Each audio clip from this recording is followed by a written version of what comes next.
Yeah. Well, I just heard that crack, by the way, and cheers. Cheers, brother.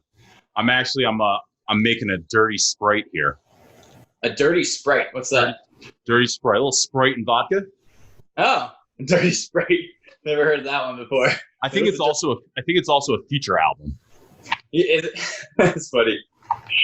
Oh well, I'm more into my beers. I've never been a big vodka fan, so I like my beers. So You know what? When I turned about 30, it got really hard to drink beer consistently for me. I don't know what happened, but vodka for me just started going much easier. Really? Mm-hmm. I've always thought vodka tastes like rubbing alcohol, so it just never really did it for me. But you got to have the right amount of lime with it, or mix it with Sprite. Yeah, that makes sense. Although some people drink it like neat, and I just don't get that myself. Oh, so. I'm no tough guy. Well, you're gonna have to bear with my backdrop, by the way. Sorry, I'm in the bedroom hiding from the kids, so it doesn't get too noisy with background noise. So no, that's good. It's all good. Are we recording right now, or we're recording? Yeah. Oh. At some point, I'll just like fade into it, and it'll start, in the middle of our conversation. Oh, okay. I was wondering. I've listened to a couple of them, but I haven't gotten a chance. It was generally my when I'm commuting to work kind of listen to thing. I'd tune in, and especially when you did this with someone that I knew, and I haven't been working a lot lately, so I haven't had a lot of time sitting in the car, and with the kids at home keeps it pretty busy. So, so what do you wanna talk about? Well, when did you get into Wissahickon? When did you come into the school district? I started my sophomore year of high school. So really, yeah, growing up. I moved around my whole life, quite a bit actually. I Michigan, Missouri, Texas. I even did 6 months in Brazil, back to Texas, then Pennsylvania, and that's when I started in Pennsylvania. So when I left Texas, I was in Austin, and that's where I consider I did most of my growing up, 2nd grade through the 9th grade, with a 6-month stint in Brazil in the middle of that. I went to Brazil for 6 months during that, and then ended up in Pennsylvania after freshman year of high school. So I was a little bit bitter when I originally ended up out there. I don't think it's kind of shaped our decisions on with our kids at a certain age point where it's no longer acceptable to move if you can avoid it, so to speak. So, but yeah, so it was sophomore year. What was going on what was your life like growing up? Like, what was making you travel all around in family? My dad is an international business professor, and we just kind of jumped from college town to college town, and he's being in international business. He had some neat opportunities to work for other universities all over the world, and so that's how we got the Brazil opportunity. Went down there, which I was really hesitant at first when we were leaving for there, and then after the 6 months down there, I loved it. I was like, well, this is cool. It was a really cool experience. Made some really good friends, and actually in touch with a couple of them still. Well, Facebook in touch, but more. So it was a neat experience, and then he just kept kind of moving around. I guess more or less chasing different job opportunities, or pretty much, yeah. Wow. So you said Midwest. It sounded like you said, right, in Texas. Yeah, I was in Texas, in Austin, Texas, from 2nd grade through the 9th grade. So, born in Michigan, lived there 3 years, and then 4 years in Missouri, and then Austin, Texas for quote unquote the majority of my growing up, and then the last 3 years in Pennsylvania or Wissahickon area. What was Austin like? I loved it. That's also why I was so not happy about the movie. I loved it down there. I had a good group of friends. And once again, that was my kind of growing up area. So they were like the friends you grew up with from childhood and leaving them. And so most of the people I hung out with in Pennsylvania were pretty aware of my want to go back to Texas / all that, so to speak. So for a while there, I was like trying to work out a deal where I would actually be able to finish high school and move in with my friend. My parents stomped on that idea, but I was really working out because my buddy down in Austin was willing, his parents were willing to take care of me for a year. And I was like, let me graduate high school in Austin because I want to go back. So I kept trying to wheel and deal a way to get back, but ended up not. So, what township did you move to when you came here? you're gonna laugh because I was in Bluebell. What is that? Yeah, it's Bluebell. Whippane. Is that Whippane? Yeah, I guess Whippane, but Bluebell's recognizable. That's fine. Yeah, I think Bluebell's a township. I was gonna say, I was like, well, my geographical memory of the whole area, because I only lived there the 3 years, and I would come back from college every once in a while, but I mean, for the most part, didn't really come back after graduating high school. I don't remember a ton of the geographic layout, so to speak. So wow, that's pretty wild that this was really just like kind of like a stop for you. Yeah, it was just the 3 years, sophomore, junior, senior. So yeah, it was fairly short in the big picture of things, and so you get to Bluebell, and you come to. Did you get here in the summer, like right before 10th grade, or for 10th grade? Now you're jogging make me think really hard about some history here. We moved there, I think, over the summer, and I actually lived in Plymouth Meeting. No, maybe it was Plymouth Meeting. We lived in a little townhouse for a couple of months because our house wasn't available or something, so we were out. I think it was Plymouth Meeting. It started with a P, but yeah, I'm pretty sure it's Plymouth Meeting. Yeah. And then shortly afterwards, and then I think that was during the school year that we moved from the townhouse to the house we were in. Okay. So I don't know exactly how my dad had it all arranged, but I remember we basically were living, like, the whole basement was just filled with all our stuff, and then we were just kind of living temporarily until we could get into the house, so to speak. So when you get here and you get into Wissahick, and I got to imagine somewhat different than Austin. Yeah, it was definitely a shock. It was definitely a shock, and one of the biggest things for me was, obviously, what I discovered really quickly is it seemed like a lot of people, I think I didn't even observe it very much when I was back in Austin because I quote unquote grew up with the kids there too, but everyone kind of knew each other for forever, because you guys had all grown up together, the ones that had been in the area. Mm-hmm. And so being like a new kid there was kind of a tough transition for me. I didn't particularly, I don't think I can say I loved the transition. It was kind of nerve wracking, and it was, it's kind of a big one, especially at that age, freshman year or after freshman year. What is that, 13, 14 years old, somewhere around there? 15. 15? Okay, so right around 15-ish. Yeah, so either way, it was a tough age to be doing that transition. It's especially as high school kicked in, there's cliques. People were already friends with the people they planned on being friends with for their journey, so to speak. But yeah, and it was just a big shock too, because it's just so different. I didn't even realize just how different areas of the country were until I made this move, because I was always too young to really realize it before. And then after freshman year, I'm moving up to Pennsylvania. I was just like, I was very surprised. You just don't even realize, I guess, when you're younger, how different areas of the country are. So, do you remember anything that stood out for you that was kind of a shock? Well, the weather, that was a big one. That was a very big one. Seasons, right? Seasons. Yeah, there's seasons, and Texas, you have hot, and that's about it. It cools off a little bit, then it becomes hot again. And then the biggest thing was for me, so I was really, really big into like BMX biking when I was a kid.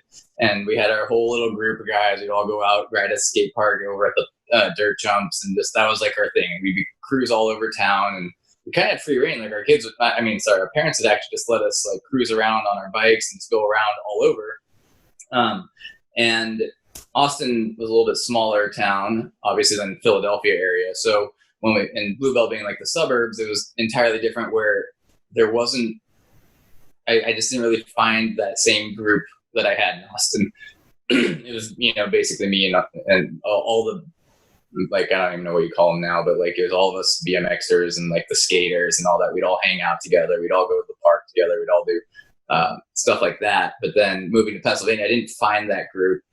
And then I also didn't have the ability to ride around just to go find a place to go, ride the bike around, like where there's jumps, or everything was in the city. You needed a car. I was too young to drive. And it was just like a big shock where I lost that really significant part of my life. And that didn't exactly help with the transition either, where I didn't find a soft landing spot, so to speak, where it would kind of make me feel more at home, So that was probably one of the biggest things. Did you ever see Airborne? No, what is that?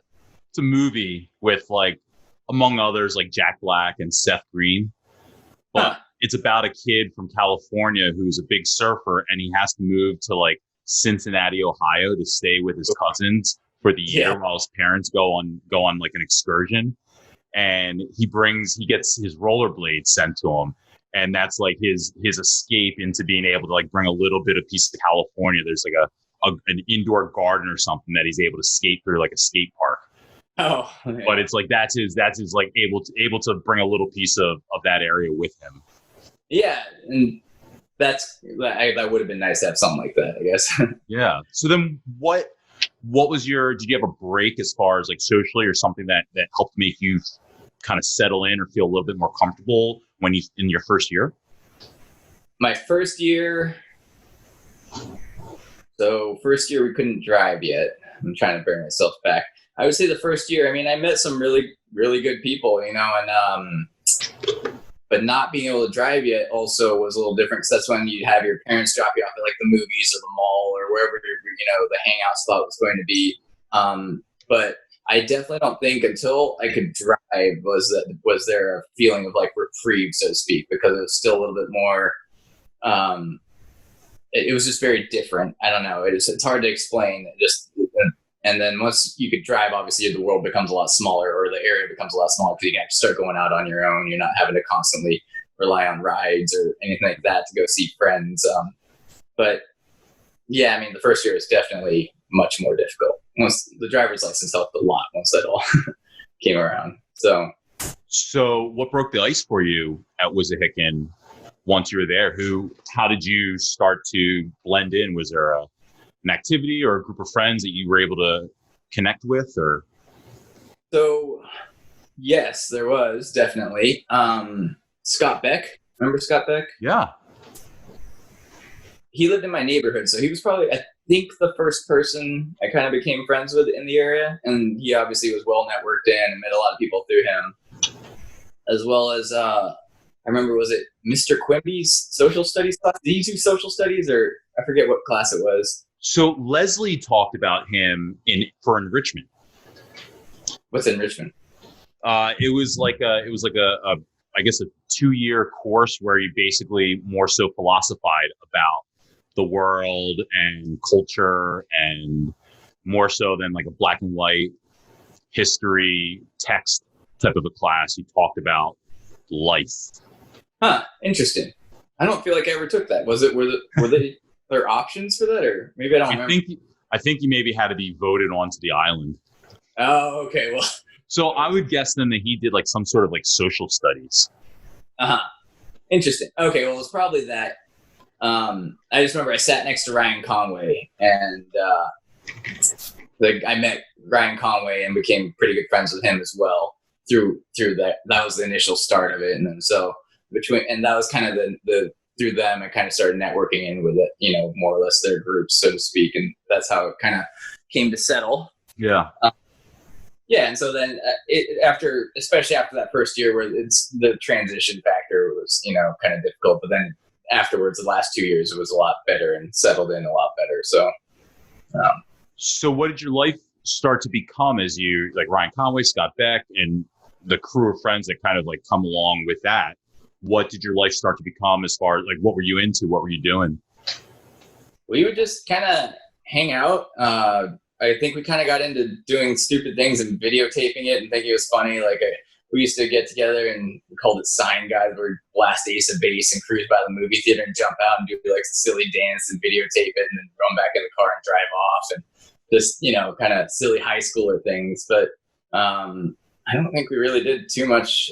I mean, I shouldn't say too much else. We did a lot of other stuff. Obviously, it wasn't all just, kind of stupid things. But as far as, like, a new hobby or interesting activity that I found myself getting into, I can't say there was anything. And that's probably one of the reasons why after I left Pennsylvania, I didn't have a huge draw to come back. I didn't really have any real activities outside of hanging out with friends that I would have considered a hobby or anything like that would like kind of identify by or anything like that. So, yeah, it's kind of was a tough situation, I guess, in that sense.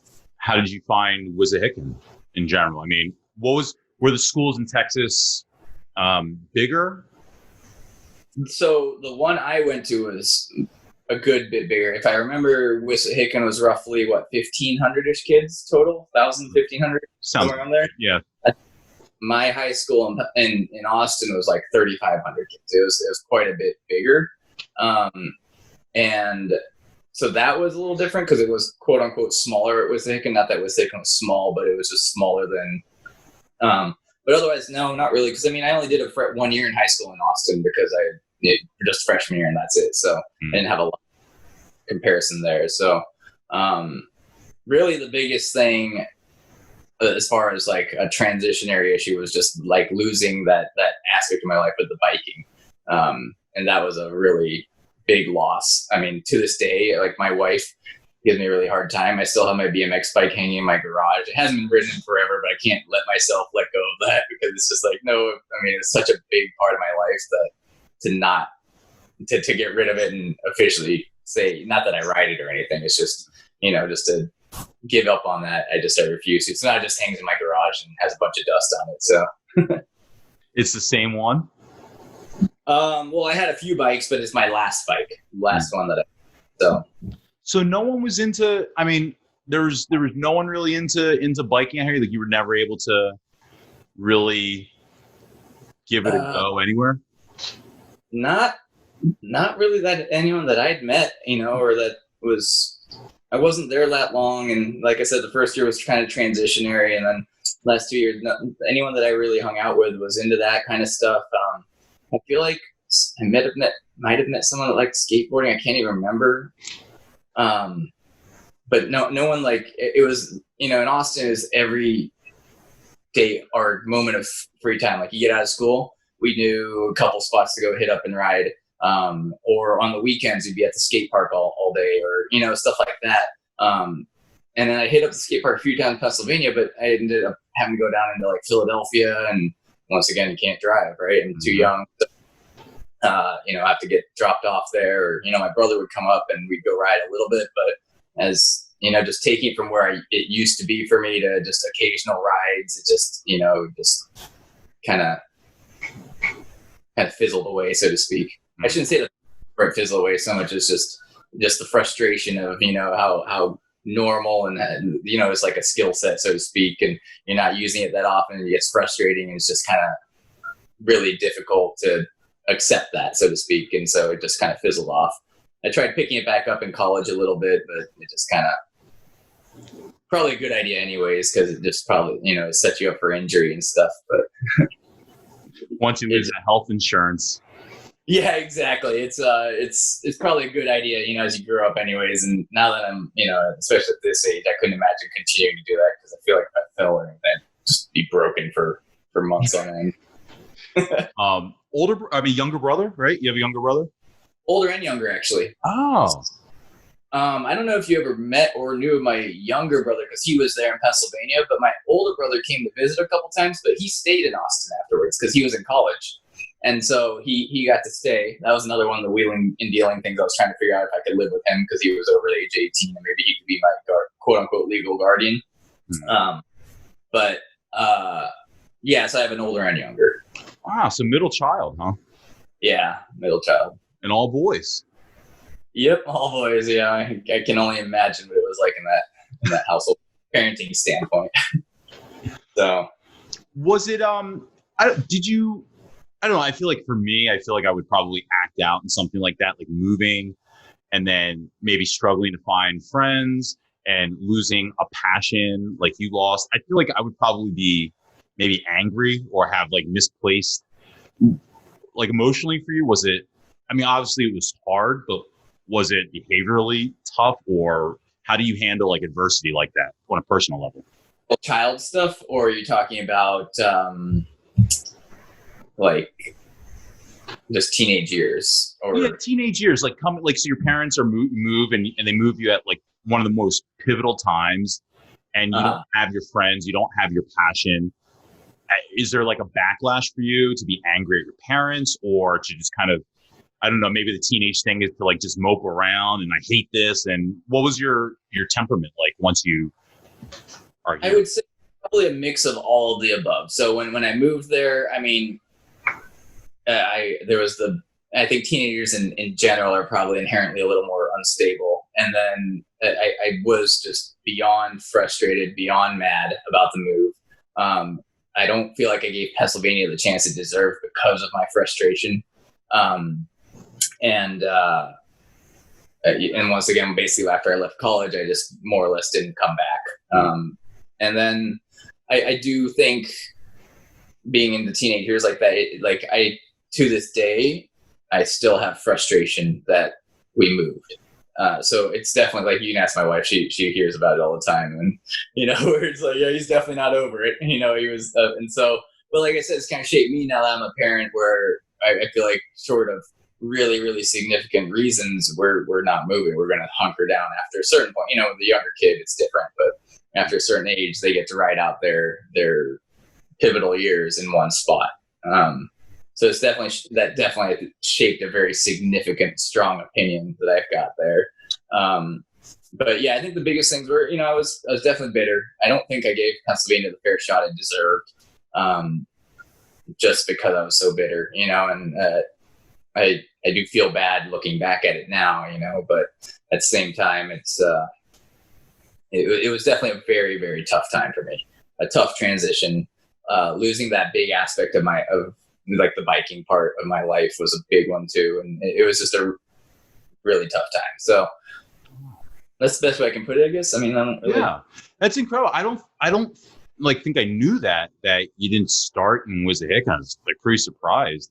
I guess it just really, shows you like what you don't know about someone. I guess when I look at you, as like with like a fun group of friends. And I guess when I looked at like, Ryan Conway and Scott Beck, and you hang out with like Jason Herb. Yeah, I was good friends with Herb, Bolger, Sarah. Sarah Foster. Oh, Sarah Ward. Now I'm using maiden names, but yeah, think about high school. And I'm trying to think back. Eric Kim. Eric Kim. Yes. Yeah.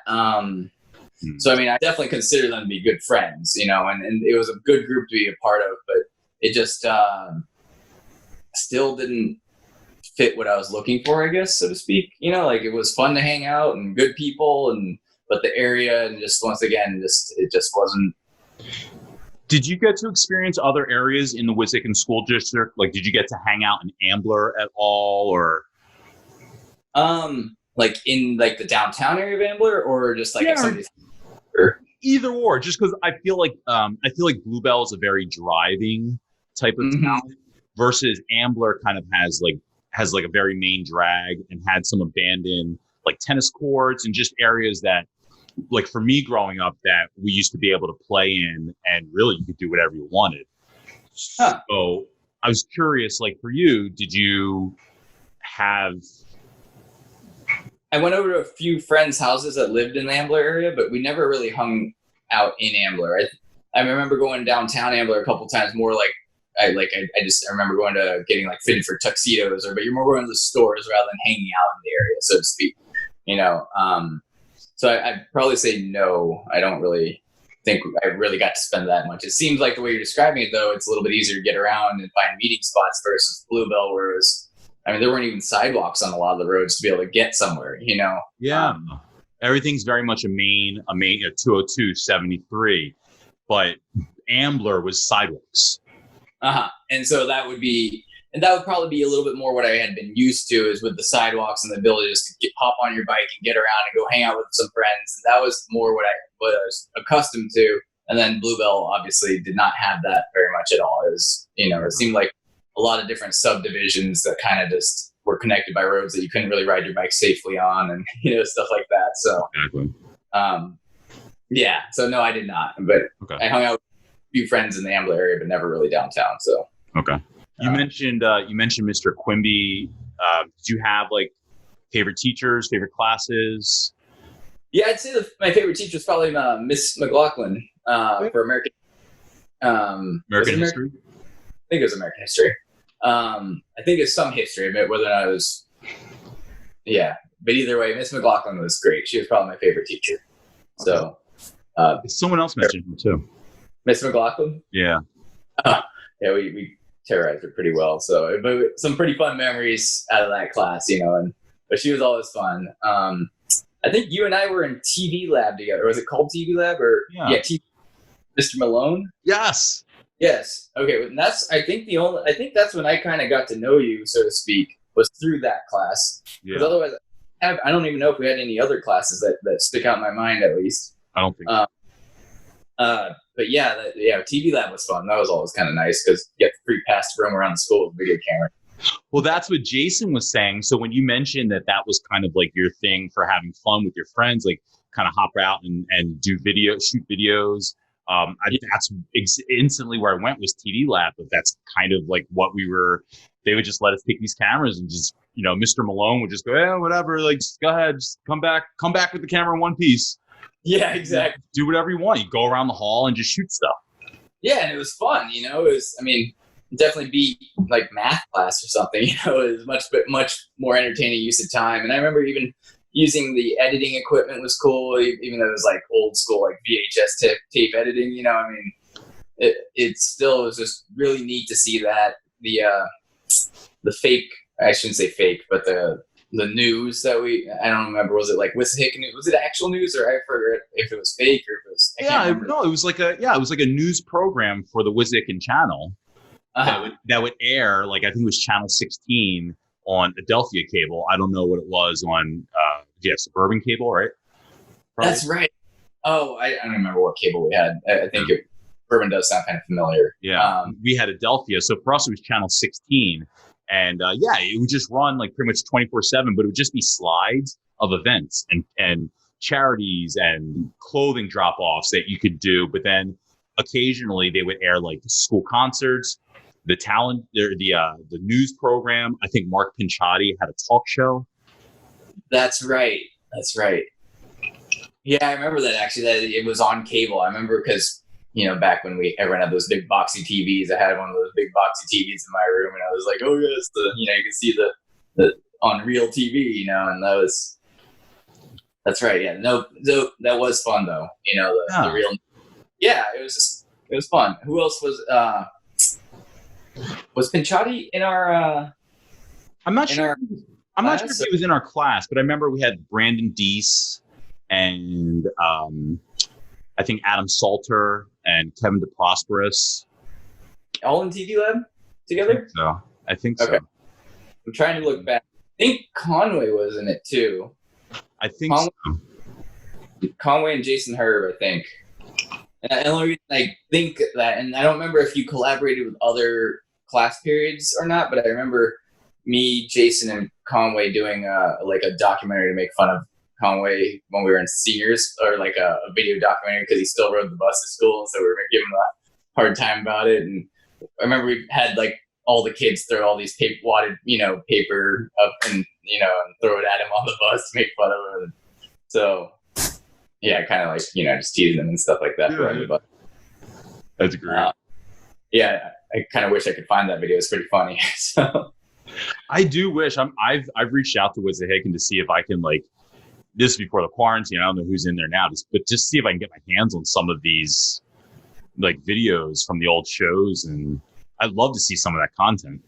That'd be super cool to see that. But I mean, I wonder if it even work. Like, does VHS, not F, VHS even shelf life like that? That would work. Like, I don't even know who has a VCR. I would hope they digitized it at this point. Oh, they can take it. That would make sense. I would hope the school district would like digitize their, sit on it and all that. Yeah. Have on file. But I wonder if they still have it or not. Because after a certain point, you have so many years of that too. I wonder how long they sit on it for. So, I mean, for people that don't know what we're talking about that are listening to us, like, I do video editing now. So for me, it's like, it's all digital. You put all your stuff on an SD card. You just put it right into your computer. But we had to actually film on a VHS camcorder, not like with an adapter, not like a smaller tape. an actual like SLP 6-hour VHS tape in the camcorder. What's that? You said what's SLP? Oh, slow play. Oh man! Like the big, like the actual. We were using the big actual like supermarket bought VHS tapes. Oh man! And that's what we had to put in, right? It was a Hicken. That's what we had to shoot with. And then we would do the reel to reel. So you had to put in your VHS tape, and then you had like another VCR that was a blank tape, and you had to literally like play and record. You're like dubbing. You're basically just like dubbing tape.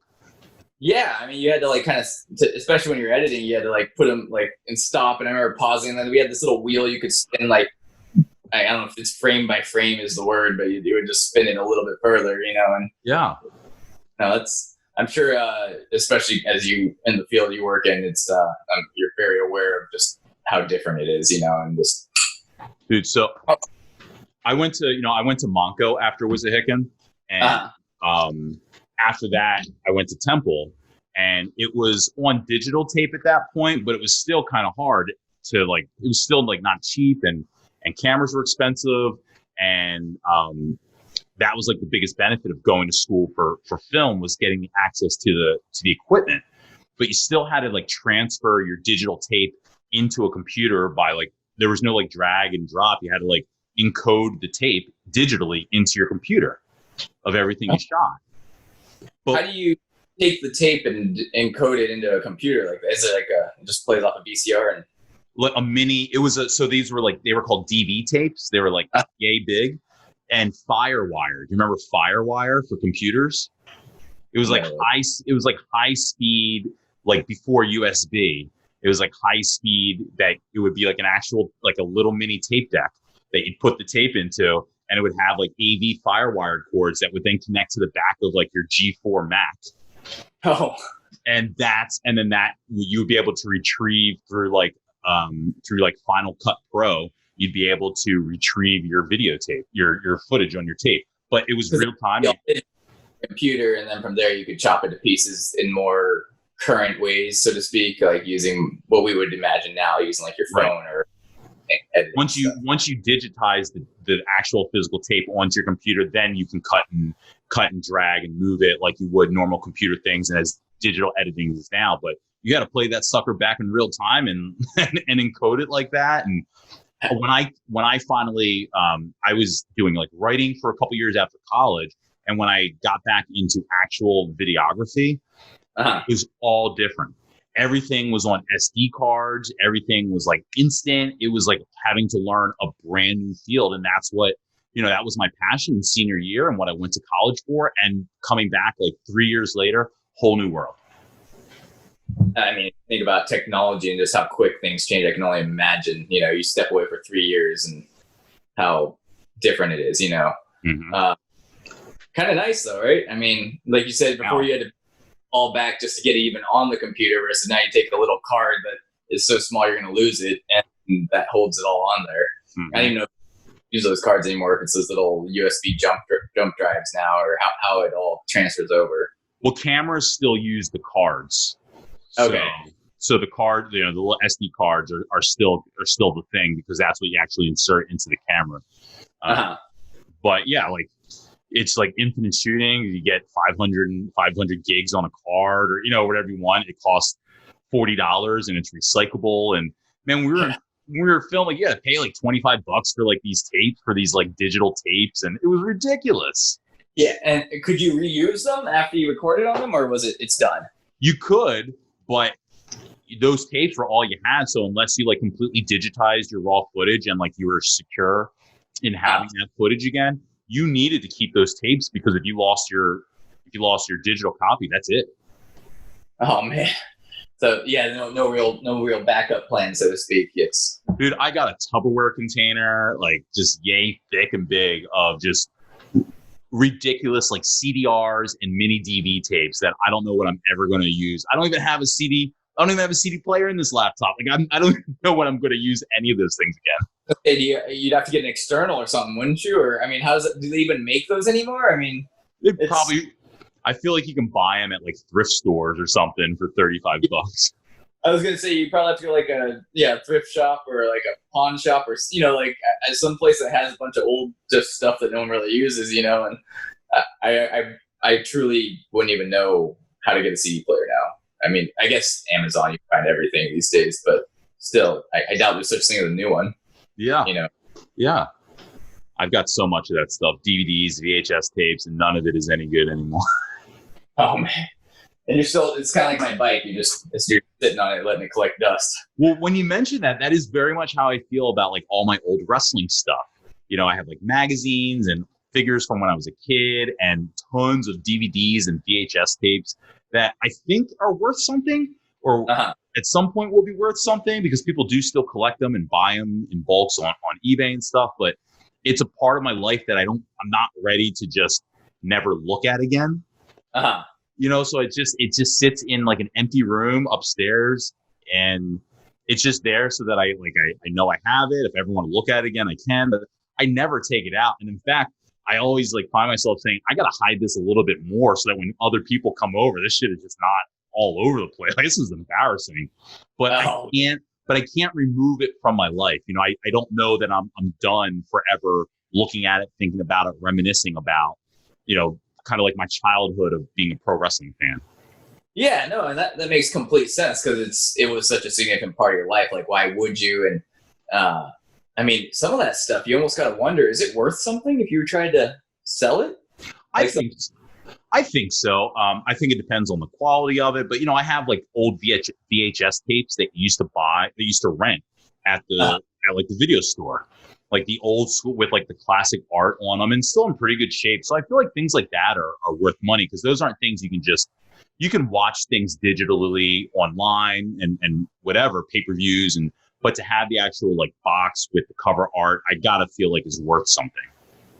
That I would think the same thing, especially because it's not like you can just go out and get it. That's why I was like, if you're sitting on that stuff and just keep sitting on it, and one day, I mean, obviously if you don't want to get rid of it, you just keep it. But you could even put it away, like in like a cabinet or something, just to be like, look at this stuff. It's people are gonna look back and laugh like you actually use that. When you mentioned wrestling, I was like, oh, that's right. You were into wrestling, weren't you? Like WWF stuff, right? Yeah. So Christian Lee was really into that, wasn't he? Do you remember Christian Lee? Yeah. Yeah. So you guys didn't know each other very well in high school, or? No, I knew Christian when he first came to Wissahickon. When he first came to the country, we had class together in 5th grade. We were in the same class. But we never like, it's funny because I remember him learning how to chew gum. And I always used to say that I helped teach you how to chew gum, but he would always say, John Saunders helped me chew gum. You didn't help me chew gum. So I don't want to overstate my relationship with Christian when we were very young kids.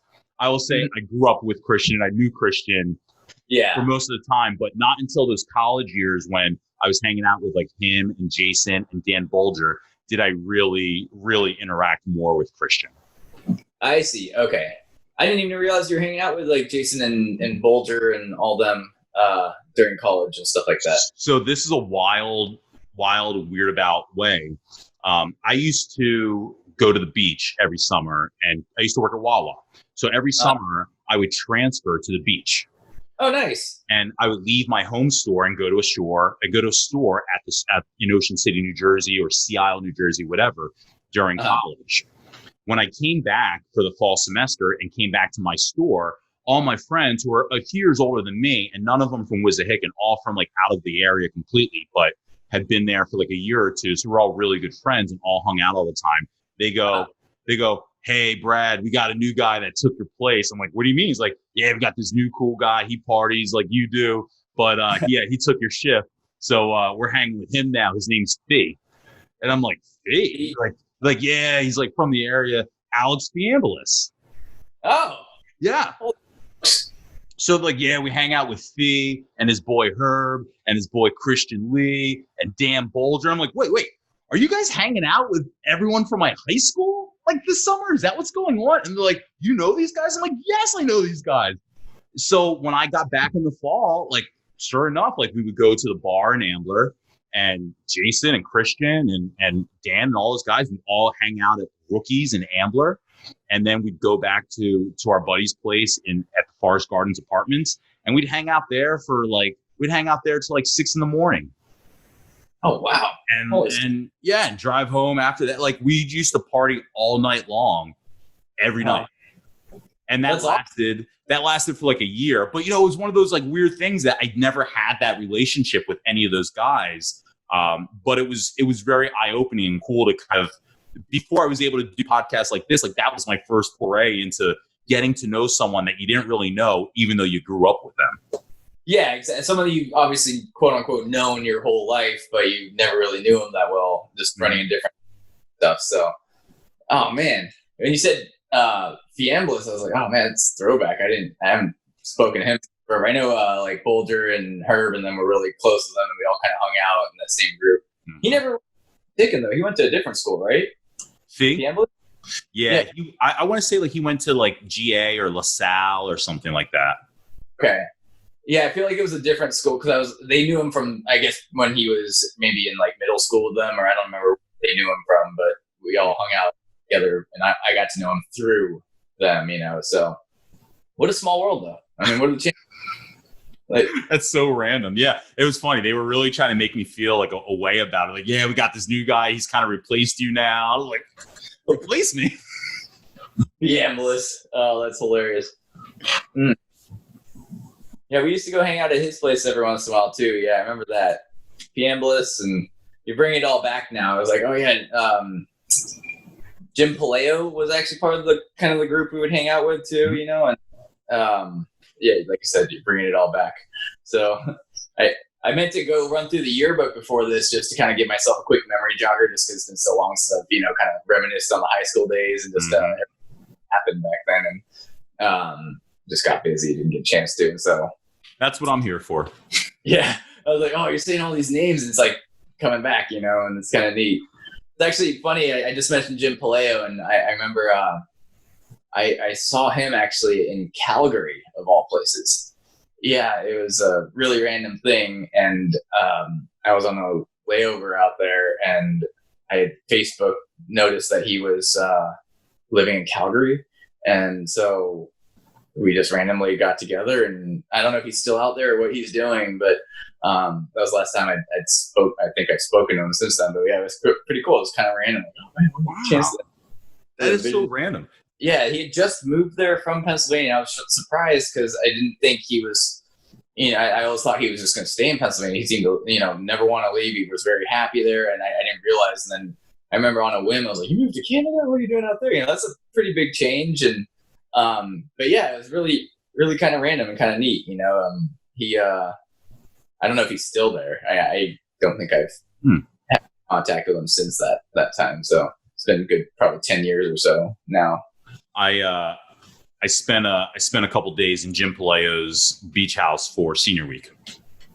Oh, nice. Yeah. Where did he do senior week? We were in Ocean City at like 8th and Washington. And we were I was with Jim Paleo and Sean Higgins and Jill Sable. And I want to say that was probably it from Wissahickon, and Scott Ritter was there. Were there other non-Wissahickon people for senior week, or was it just? Yeah. There were a few other guys that were there that I didn't know at all.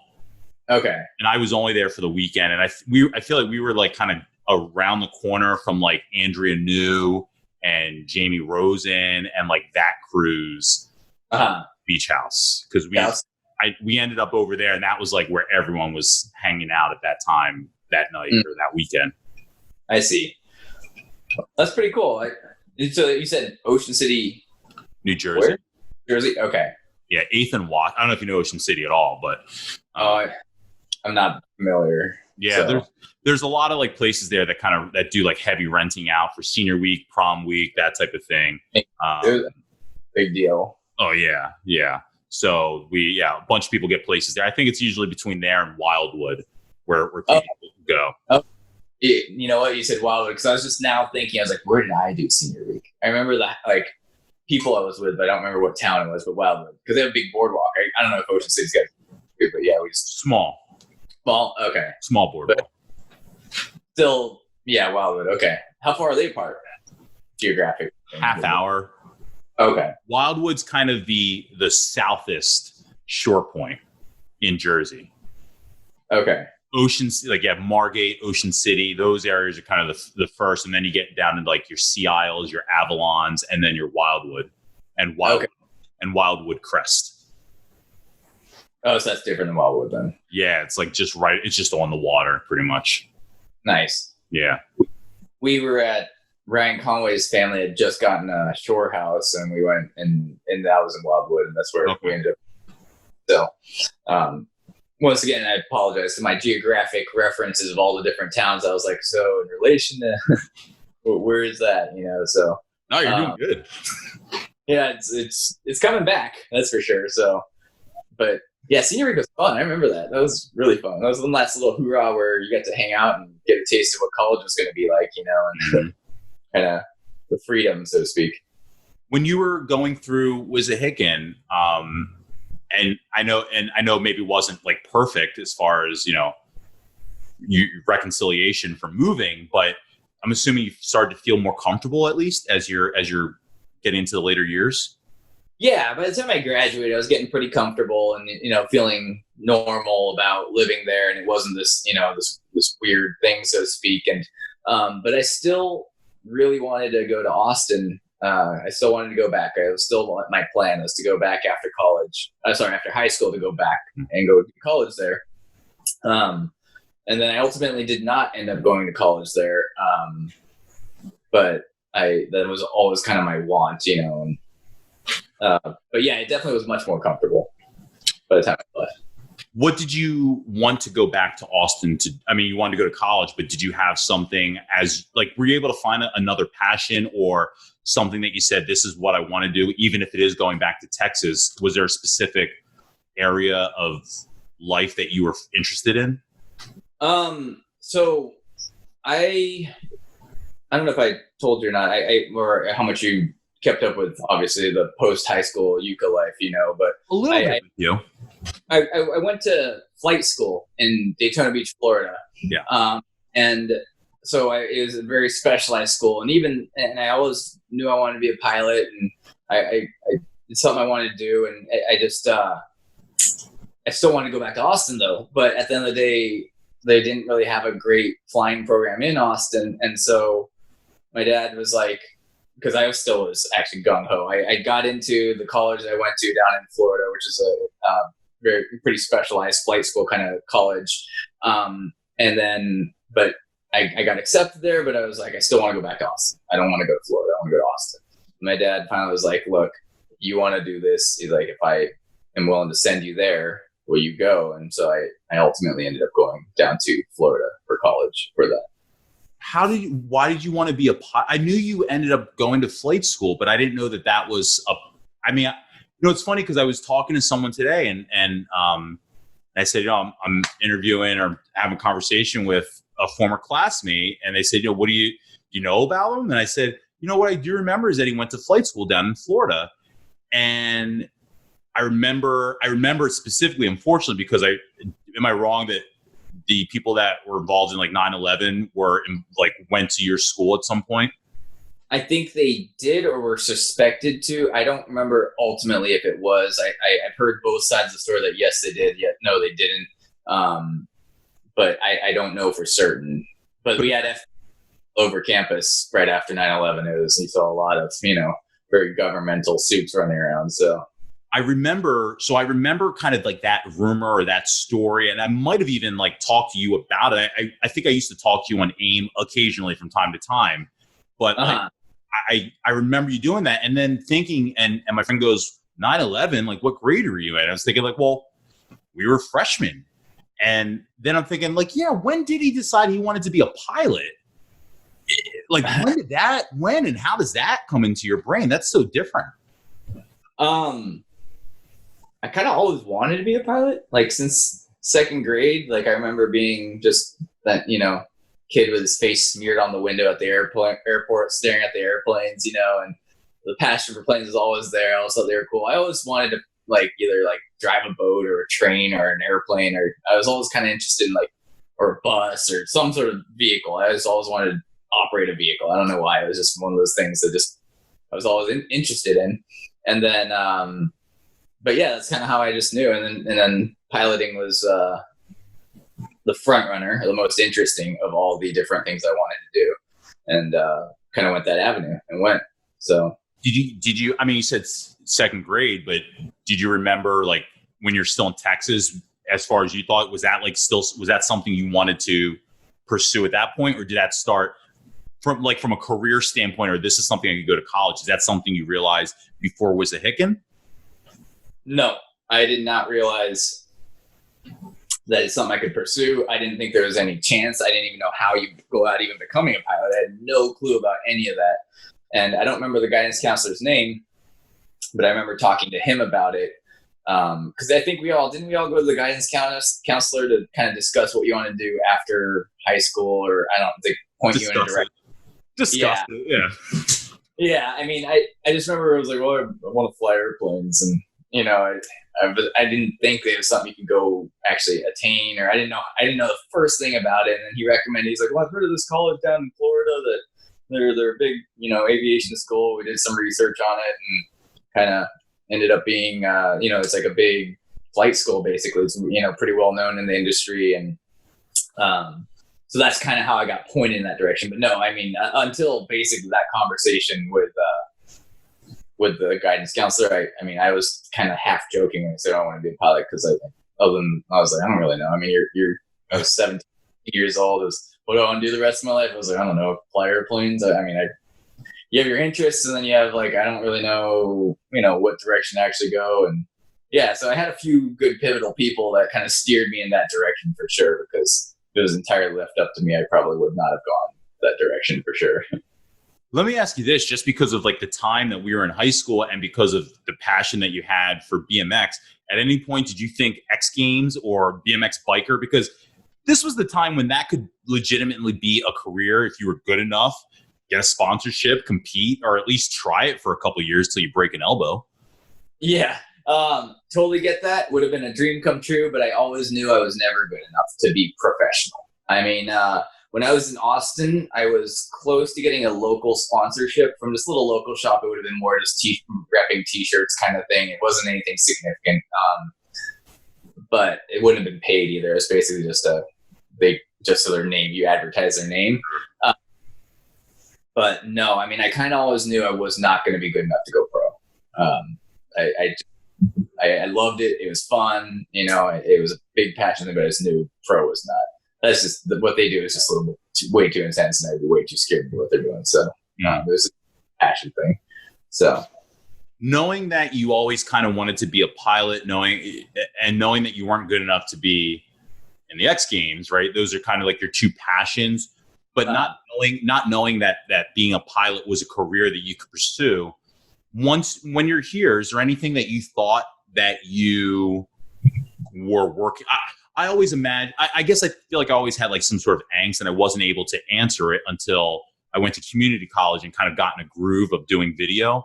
But I didn't know exactly what I wanted to do, but I knew I wanted to do something in entertainment or performing or video or something.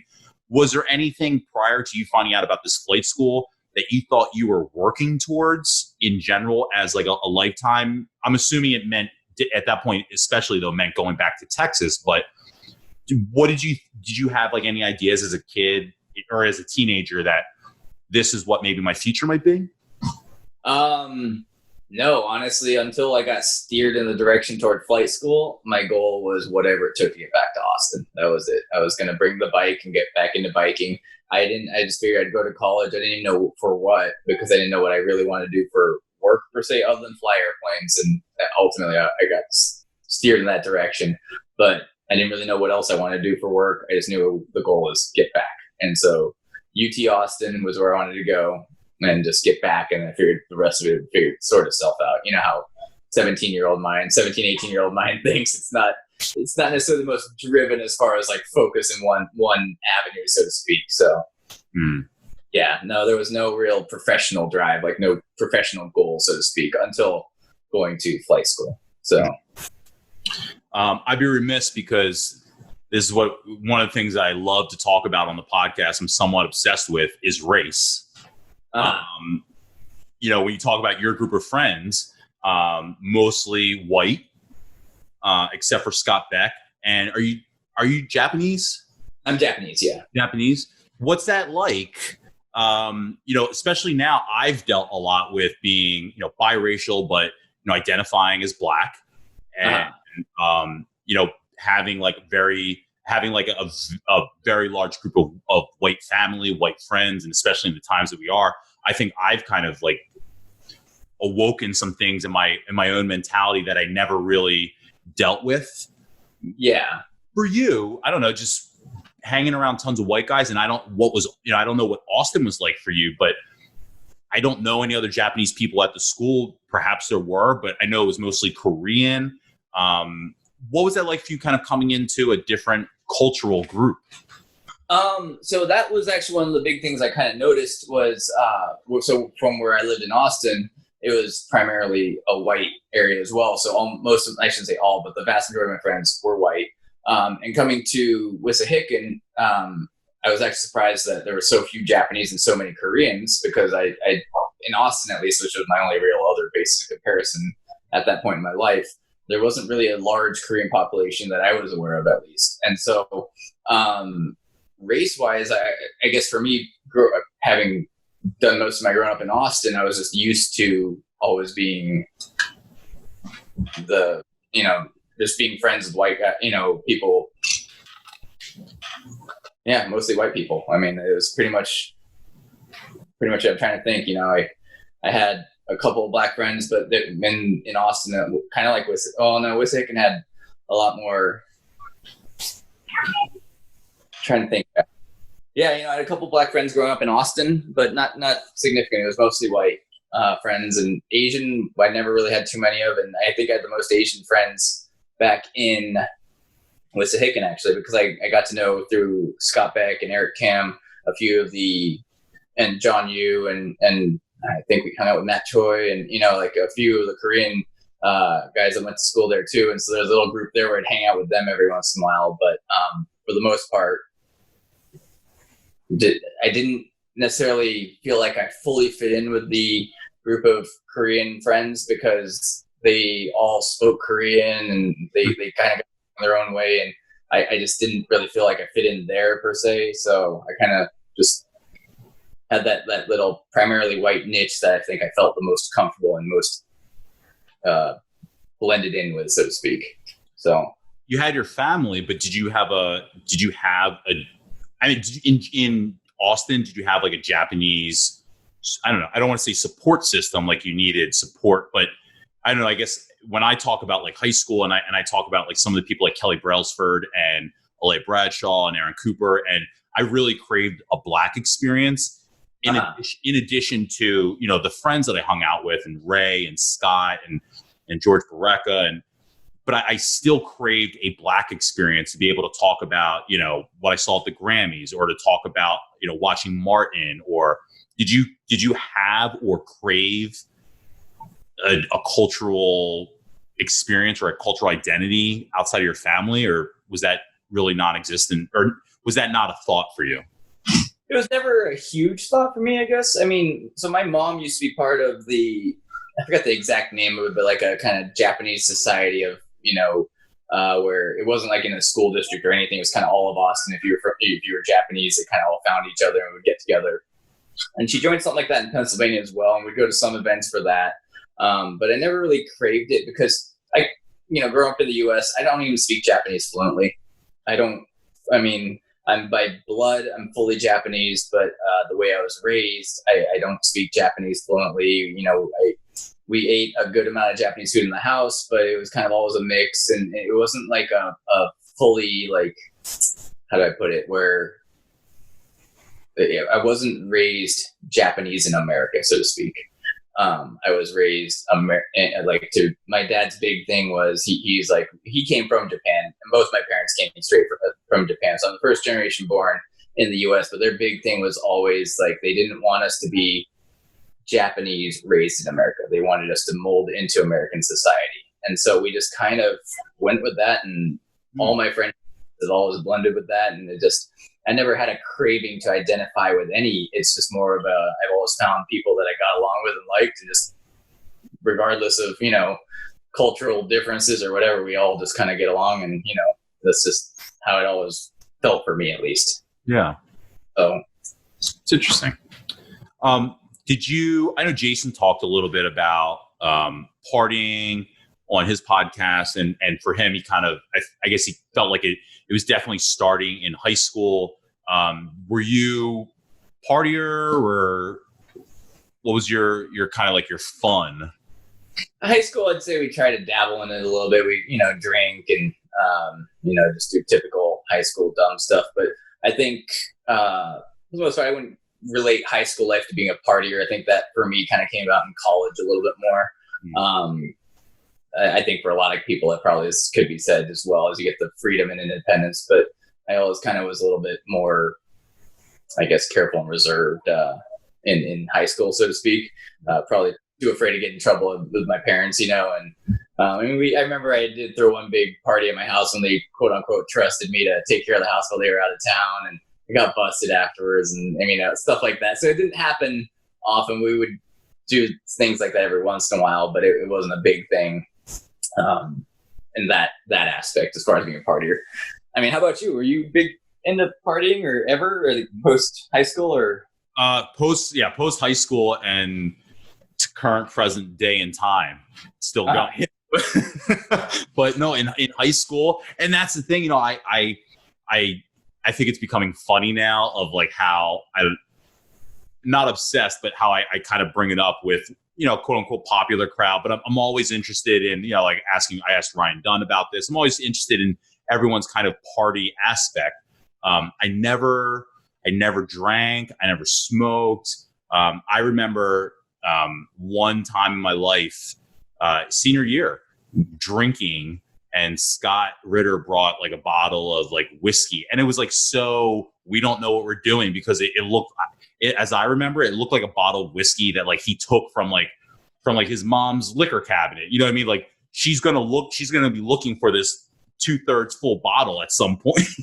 And I remember drinking it, like taking swigs out of it, and not even knowing what the feeling of being drunk was, to like, I don't know if this is even affecting me. You know what I mean? Like, it was a very weird feeling in that aspect, and it just didn't click for me. And even senior week, I remember drinking Budweiser in Andy New's, in Andy New and their crew's senior week house, and thinking like, well, here we go, I'm drinking now. And I just thought, this is terrible. Now it was Budweiser, so it should. Yeah. But I just remember thinking like, oh, this is what my dad drank. Like, this is it. This is the shits. And thinking like, I am not into this. But it was in college when I started finally mixing liquor with soda that I realized, I can do this. You're like, I see. So it can taste good and you can drink a lot of it. Yep. Interesting. I remember, you're talking about Budweiser and drinking cheap beer back in the day and stuff, and never liking the taste of it, but it seemed to be what everyone drank, and especially if you look back to high school days, I don't think there was much choosing. It was more of, what kind of, first off, there was not exactly a palette out there to even know what you would like or dislike. It was just kind of like, someone was able to get a bottle of this or a little bit of beer or something like that, where it's just, it wasn't exactly if you're going to the store and selecting on the shelves what you felt like drinking. So, yeah, it's funny. It is. I wasn't big on like smoking or any of that kind of stuff. We smoked cigarettes and stuff like that. I remember that we used to smoke cigarettes like behind what was the name of the lab? Was it just the Bluebell Library, or the library right there in Bluebell, right next to the Bluebell Inn? Or the old Bluebell Library. So that used to be a skating rink growing up. When I was a kid, that was Young's skating rink. I had my 7th birthday party there, and they turned it into, I think it was like the Wissahickon Library. Oh, okay. Oh, it's called Wissahickon Library. I couldn't remember the name. It was the Wissahickon Library, Bluebell Library. It was the one right there, and like the quote unquote central area of downtown. If there you can call it downtown Bluebell, but Marabella's. Is that there? That was the restaurant on the corner. Yeah, there was like restaurant right on the corner. I thought it was called like the Bluebell. I can't even remember. The Bluebell Inn was across the street, right next door. That was like the big white like kind of very old structure right across the street, all in Penland Bluebell Pike. Yeah. Okay. So you had the Bluebell Inn, Marabella's, and then if this is 73, and then you had the library up right here. There. So I lived fairly close to that library, and I remember it was kind of the hangout spot in high school. When I say hangout, I guess it was like we would tell our parents we were studying, and then we'd go and we would study some. I would definitely, some studying that would happen, and then we'd kind of socialize and then go smoke cigarettes behind the library. It's like, it was kind of like, it's just funny. Man, I totally forgot about that until you started talking about this. It's funny how it's just all coming back, Yeah, because you're talking about partying, and I was like, yeah, I wasn't big. I wasn't big into smoking, but no, we did smoke cigarettes and that kind of stuff. So, yeah, I mean, but no, I wouldn't, and not to any scale of like partying. I wouldn't relate high school partying to anything like that happened in college. That was definitely a different scale of everything. So, well, like how I don't know. I'm really intrigued because you do this podcast of like you said, 20 some people, give or take, and like how have they been going? All I mean, obviously they've been going well as far as like socializing and getting to know. But how are they? Is it been awkward or any? I haven't listened to all of them. Has there been? It's a cool, really neat concept. Like I said, it's awesome that you're doing this, and it's. Like I was telling my wife about it, and I was like, "Yeah, it's kind of weird. Like, it's like this high school thing, and it's like this podcast, and it's just kind of really intriguing." And I was actually really like happy you asked me to do this because I was like, "Oh, this is really neat." I was kind of wondering what it'd be like to do the podcast. So, That's I mean, any good from the other ones, or any like what are you gathering from all of them? I'm gathering a lot about myself, to be honest, but I'm also gathering a lot of things about people, like. So I'm learning about myself that I think I was really oversensitive. I think I took a lot of conflicts to heart. I think I'm not obsessed, but I definitely I think I thought too much. I overanalyzed, and I put too much meaning behind a lot of things that happened in high school. To where, when you talk to people who have lived, we've all lived full lives. I don't want to keep saying that my life is different because I don't have a family, but when you talk to people who have a family and you realize, everyone's had some sort of, a lot of people have had some sort of like problem or issue or conflicts with other people, and they didn't give it as much of a thought probably as I did at times. And to where I thought maybe I felt like maybe I had mortal enemies, that people that, if I were to run into him today, it would be like, fuck that guy.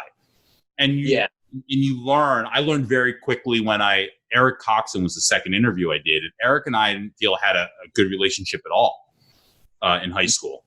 Were you guys not friends, or did you even? We weren't friends. We didn't know each other really. I felt like we were adversarial. But when I talked to Eric, it felt like that was the furthest thing from his mind. Regardless of what our relationship was in high school, his demeanor was very much so like, this is now, like, you invite me to come do this podcast. Yeah, I'll talk about high school, but like negativity and things like that aren't things that he harps on, issues. He talked a lot. I mean, he was very open about his life and problems that he's had and obstacles that he dealt with growing up. But as far as like he and I, that wasn't anything that he thought of. To where when before doing the podcast, if I were to think Eric Coxon, I would think, oh yeah, I remember that guy, and I couldn't remember anything specific, but I think just in general, my opinion would be, oh man, when we used to have issues, or I hated the crew he hung out with, or whatever, and Eric was my second interview. So when I interviewed him, it was just like, that wasn't anything in his mind at all. Yeah. So it almost kind of like, and when you're in high school, you're such a different person. You're not mature, even if you think you're mature, and things can change so much. And I never felt like it was okay to just let things go from high school without some sort of closure. Like I felt like and it's probably why part of why this podcast exists. I think I felt like I needed to address things that I still thought of. And And people still definitely think of things, remember things, are disappointed by things, love things. There's still a lot of memories that people keep with them. But I think me more than others, I kept more negative, and I thought that those had to have I thought that those had meaning or needed to have some sort of resolution for me to be able to go on. And I think I'm starting to embrace the idea of it didn't matter that much. And it didn't matter that much then. Even if I thought it mattered that much then, it didn't. And I don't think I thought of it then. Well, I don't think even when I started the podcast, I think I look at the podcast as like so much more of an awkward moment for people of, face to face and like, let's talk about why we didn't like each other. But before we ever get to that point, we have so much communication about, and understanding about how they came up, what they were going through, what their troubles were, who their friends were, what they like to do, commonalities. Before I ever got to like really talking with Eric about difficulties I thought we had, I learned that he was biracial and Jewish and literally lived in the apartment complex across the street from me. Oh, really? Yeah. Did you know you were neighbors back in high school or no? No. I knew he lived somewhere in that vicinity because I used to see him driving from school after school every day. But I didn't know he lived right there. And I don't think I knew he was Jewish. And so all that stuff is like, like it's missed opportunity. That's really how I look at it. It's like, wow, like all this time that I think about not having like a community of Jewish people that I grew up with, because I don't think a lot of people knew I was Jewish. And so I didn't get invited to bar mitzvahs and was a hickin or anything like that. But here was a guy that was literally a biracial Jew living the same identity as I was racially and religiously.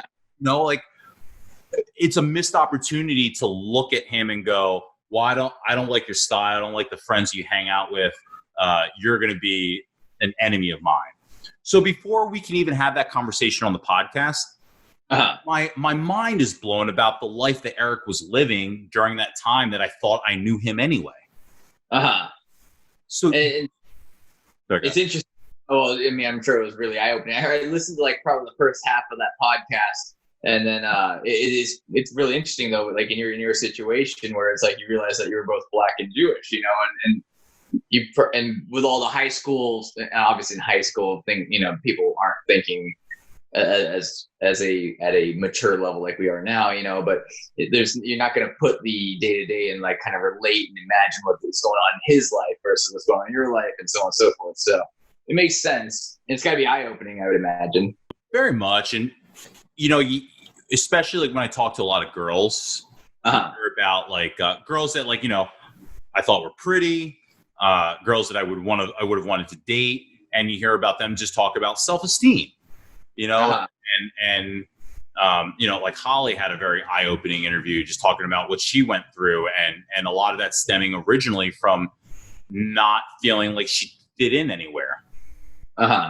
So she kind of felt like she was gravitating to who gave her the most attention. Interesting. And like these are things that I never thought about, like, wow, how tough that could have been. That if I was outgoing enough then, I feel like I was an outgoing person, but I wasn't comfortable being vulnerable to say, even it's like someone like you, I'll be honest, like there's a couple moments like in life that like you've crossed in my life that I was like, wow, Euka's a really cool dude. But there's no like, there was no like moment where I think I felt comfortable just because I think I bought into the clique personality. There was no moment where I would have felt comfortable coming into like an Eric Coxon crew or even a Euka Kotabe crew to say, hey guys, let's hang out. Let's do something. You guys are all cool. I'm cool. Let's hang. It was like, oh, I don't hang out with them. And maybe that's normal for everyone in high school, but it's a cliquish mentality that I carry that same sentiment a little bit too, where it's just like, I haven't been back to Pennsylvania in a long time, but if I was to go back, I wouldn't be trying to reach out to people I didn't really know or, and then if I ran in at the bar, it'd be kind of cool to hang out or something. But once again, back to that cliquish mentality, it wouldn't feel like comfortable. I'd kind of be like, okay, I'm going to go back to my table, or the people I feel comfortable with. It's probably just human nature thing. I'm sure everyone's kind of got that same boat or same in that same boat, so to speak, Yeah. And I don't know how everyone's, how I'm going to find everybody. I don't know if they'll all go smoothly, but, what I find is like, especially, I can speak to my experience now with talking to people. I talk to Mike Clyburn fairly regularly. I talk to Brianna McQuaid a lot. Oh, wow. I Zoom and I talk with Alicia Conti and Leslie Weber and Adrienne O'Connor and Heather Goodwin, like a lot. I talked to them for like 4 or 5 hours the other night on just a random happy hour. And there's never like a sense of, I think if I were to look at it from me, then I would feel like, oh, it's, they're patronizing me, or it's not that at all. It's like a genuine getting to know each other, getting a deeper understanding of who we were in high school and who we are now. And then a real genuine enjoying each other's company. Mm-hmm. And I don't think that's anything I don't think that's a point I could have ever reached in high school.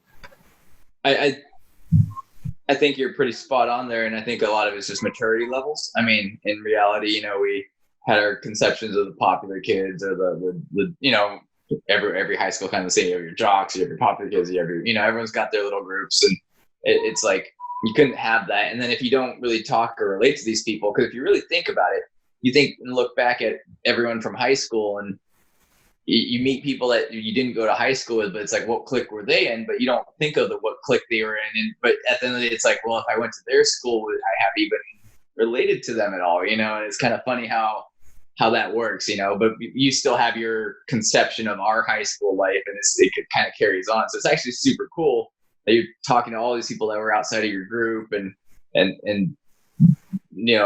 in adult life where it doesn't matter, those things don't matter. So Florida, going to college, flight school, what was that like? It was cool experience. I went to a big flight school down in Daytona Beach. It's, like I said, kind of known in the aviation industry. And, I did my 4 years there. You get your degree, you get all your pilot's licenses and all that stuff. And then so they kick you out to the world with a bunch of licenses and, relatively low flight time, which is kind of your measure of experience in the industry. And then you just hop around from job to job trying to get, your hands on an airplane, get as much flight time as possible. And the more flight time you get, the better jobs that you are able to seem to get, and ultimately end up at an airline. And that's where I am now. And post-college, I kind of continued the nomadic lifestyle of living, so to speak. I packed up everything I owned. It all fit in my little Civic. And post-college, it's not like you have a lot of junk, right? And TVs were left back then. So, put in the Civic and rolled out, and I ended up actually being a flight instructor out in Arizona for a little while. I hated living in Arizona. I realized quickly in my life I need to see chlorophyll. I need green. The whole desert thing. I was just like, it's just a little bit glum on a day-to-day basis for me. Some people love it. Just for me, it just didn't work. So I ended up moving on my buddy's couch in Austin, Texas, and was a flight instructor at a flight school out there for a little while. And that was pretty neat, a fun time. And then there's a funny story about that one with Carrie McCormick. Remember her, Carrie Potter McCormick? So randomly, I was out there and I had a contract to finish with this company that I couldn't leave, but my buddy's couch, he was closing out this lease. So I was going to be effectively homeless for about 2 weeks. And it was like, what do I do? And I was like, I don't know where to stay. And like, thanks to Facebook, I saw that Carrie was moving to Texas to go to law school, I believe is what she was doing. And I was like, man, I haven't talked to her since high school. And I was like, hey, this might be we were like catching up kind of like, this might be a really awkward question, but can I like stay on your floor with like an air mattress? Cause I don't really know where else to go. I'd been looking at hotels. I'm like, I can't afford that. I can't afford this. I don't know what to do. I was close to just sleeping out of my car, and long story short, yeah. And so she ended up moving to Texas, worked out great, and slept on the floor, and, finished out my 2 weeks that I had to like finish my contract, and ended up out in California from there. So, so are you a flight instructor now in the Bay Area? No, I'm a pilot for an airline now. I work for Alaska Airlines now. So. Oh, wow. So that was the whole job hopping thing. The beginning phases of the career are a little bit more interesting than now, so to speak. So tell me a little bit about like life as a pilot. It's the only one I only kind of work schedule and stuff that I know of, and I wasn't a career changer. I haven't experienced anything else, so it's only I don't have a huge basic comparison, but it's neat. I like it. It's an erratic schedule. It's not you work weekends, holidays. You work odd hours, sometimes in the middle of the night. You're gone from home. There's a trade-off stuff, but you're also home a lot. So it's neat. I love the job. It's a great job. It's fun. It's keeps things interesting. Obviously right now in COVID world, it's not the best job to have, so to speak. My industry is not doing particularly great right now, but neither are a lot of industries, obviously, like we said earlier. But it's neat. It's you travel a lot, and it's got plus. Do you fly to Alaska? It's funny. It's like one of the 3 states I've never been to is Alaska. Yeah, it's kind of funny. You would think by now, I would have been to Alaska, but no, I've never been to the state of Alaska. So that's one of my dream trips. Alaska. Yeah, beautiful. I think it's an amazing. I mean, everything I've seen or heard about it seems like an amazing place. It'd be totally worth trying to make the effort to go, but haven't done it. Yeah, no, I think it'd be awesome. I've actually heard one of the best ways to see some of Alaska would be to actually take an Alaska cruise, maybe even just so you can see a couple different ports. But I mean, go I wouldn't even know what town would be a good town to go, stuff like that. You probably have to do your research if you go out there. No, I've heard the cruises is the way to go because it's very expensive to stay actually in the towns, and they're so far apart. You go to Juneau, you're not going to get to Anchorage. You go to Anchorage, you're not going to get to Juneau. You've got to kind of keep it moving no matter what, or else or just plan on the one town and whatever surrounding outdoors activities are by the town. But it would be neat. But yeah, I've heard the same thing where the cruises are a good way to as your first your intro to Alaska kind of thing. It's a good way to kind of get your feet wet, so to speak. So yeah. But yeah, I've heard awesome stuff about it. I would definitely think summertime would be more ideal than wintertime, so you can see the sun come up, and all that stuff. But I like weird shit. Yeah, well, you could go do the ice hotels in Fairbanks. That'd be kind of neat. That'd be my style. Yeah, do that. Could be pretty cool. I don't know. I personally don't dig the cold. I like warm, so I'm like, yeah. Well, I prefer. You grew up in Texas. Yeah, exactly. I pretty much spent most of my life in more southern climates, so yeah, it's I don't cold very well for sure. What about families? Did the family come before you got to the Bay Area, or before you left Texas, or where did that start happening? So my family is in wife and kids, or my family that I was a kid. Well, both. I mean, I'm curious about just family after you left high school, because I know that wasn't the smoothest, but afterwards also, it's kind of, I'm curious about just life in general for you after college. After college, I guess. High school, I guess. Or, yeah, after high school. So, life actually got kind of rocky for me during college because my mom passed away when I was 20. And so that was kind of rough. And then my dad remarried and got divorced and remarried again. And the woman he's with now, she's great.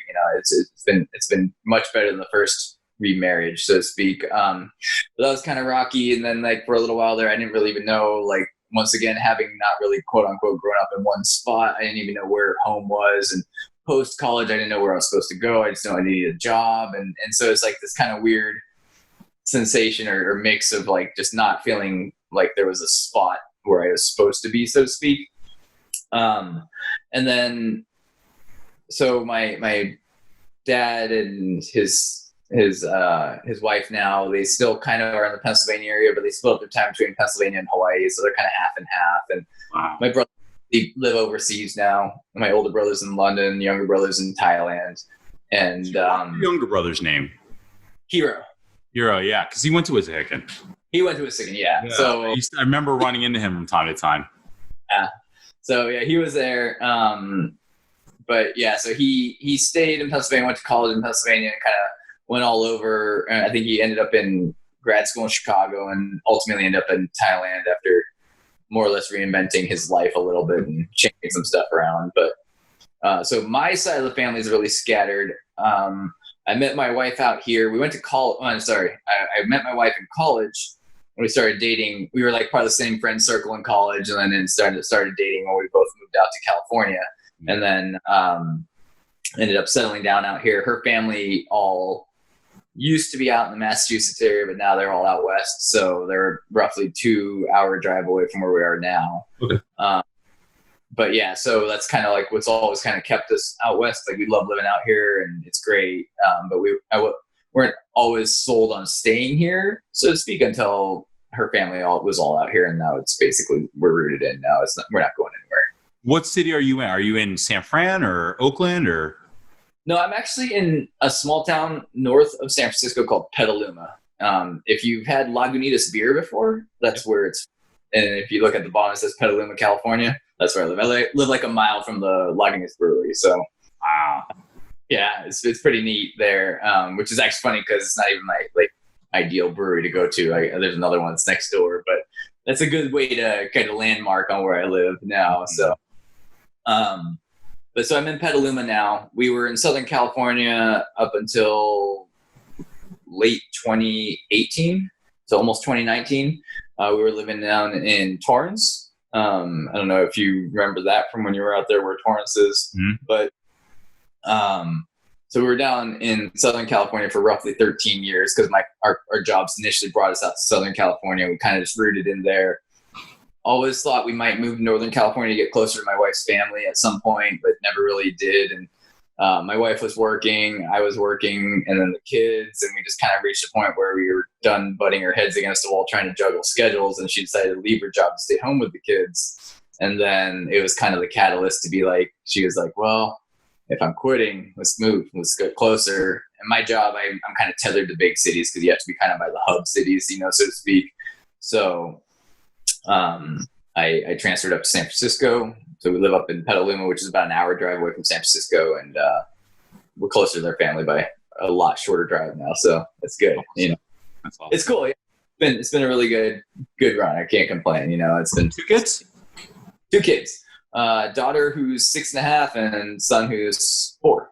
So big adjustment for you, or like just grow and learn and being a dad, or just yeah. I mean, obviously there's a big adjustment for anyone going from no kids to kids, and then you kind of fall into it. And it's the thing about kids is they're growing so quickly that it's like by the time you think you have one thing figured out, they're on to the next thing. But and now I'm fully engulfed in, father life or parent life, and so I wouldn't say it's an adjustment at this point, but yeah, it's obviously an adjustment, when you first make the transition, but it's awesome. It's cool. It's exciting. It's fun. It definitely has its challenges.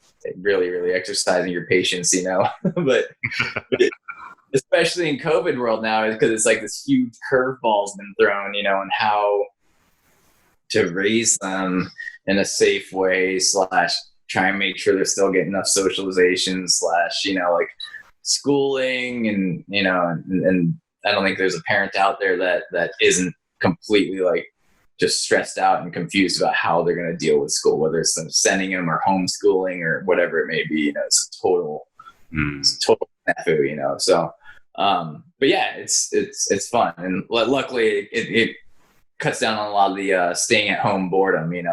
Obviously now things are opened up, so to speak, but it's still safer to kind of stay home. So most people are kind of more or less hunkering down, so that part's been good. So the transition it's not bad. It's a little eye opening at first for sure. So do you still have the desire? I know you ended up back in Austin, but are you over that now? Are you good with not being back in Austin? You're fine with where you are? And yeah, no, I'm total. I moved to California and was like, I love it out here. It's awesome. I love California. It's got its problems for sure. It's crowded, it's expensive, blah, blah, blah. But I mean, it's just a lot of fun outdoor stuff to do, and weather's nice. And so at this point, creeping up on 15-ish years out here, and it's the longest I've ever lived anywhere as far as they're concerned, so it's definitely home now. So definitely happy here. So it's nice, going back to the high school problems of moving and all that stuff. It's nice because it's since high school, it's the first time I ever felt really rooted anywhere. So it's kind of nice. That's like, this is the most stable like home life you've had since before you came to Wissahickon. Pretty much, yeah. You know, because obviously college, and it's not, you can't call that really stable home life. And then afterwards, there was the little nomadic bouncing around from couches to floors to, you know, that kind of thing. And so, but thanks for that Carrie McCormick drop, because I'm definitely going to reach out to her and get her on the pod. Should, you know, you should. I'd be really interested to hear the podcast and just be like, yeah, so he hit me up out of nowhere and be like, can I sleep on your floor? And be like, I know we haven't talked since high school. This is really awkward. I don't know how to bring this one up. But no, that's great. I love that. Yeah.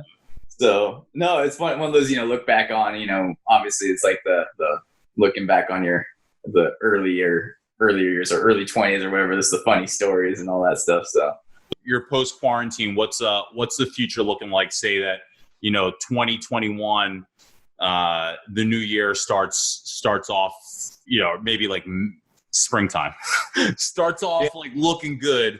What's your life looking like? Back flying? And so I am flying still right now. I still have a schedule. It's not near the it's not normal lifetimes, you know. It's so there's two things I'm going to go into with that one, where the first is going to be the pre-ending of COVID and post-ending of COVID, what I'm thinking. So the pre-ending, right now, most airlines are pretty overstaffed because obviously the demand for this gone down overnight, you know.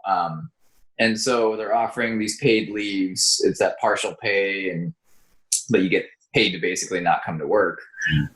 It's just not at normal pay levels, obviously. But so I'm thinking about putting in for one of those. And if I get it, that's what I don't know if you remember me talking about how my wife and I stay up to like 11:30 researching some stuff. We've been toying with maybe, because their kids aren't going to school, getting like a RV or camper set up and just homeschool there, hitting the road and going. We've never done something like this before, so it's been a lot of internet research and stuff like that. But if this all comes together, that's the pre-ending of COVID plan. We'll see. I'm still, you know, like, I don't know if that's actually going to happen or not. The post-COVID would be probably to go back to Hawaii, because when the world melted down, we were in Hawaii and the kids were having a blast, and we had to cut our trip short, you know, just because it was just getting kind of crazy at home. We wanted to get home, you know, and so we're like, we'll go back. Like, we will go back when things normalize, and it's good to be back there. So last thing I got to do, Euka, before I let you go, is I got to go through the yearbook real quick, because normally if this was the actual show face to face, I would bust out your picture and make you sign for me. But there you are. Oh man. Well, no bangs, just no bangs, right? Well, this is my my COVID haircut. I've got a pair of clippers, and my wife kind of gives me haircuts in the backyard every couple of weeks, you know. Your quote, Oscar Wilde, "Life is too important to be taken seriously."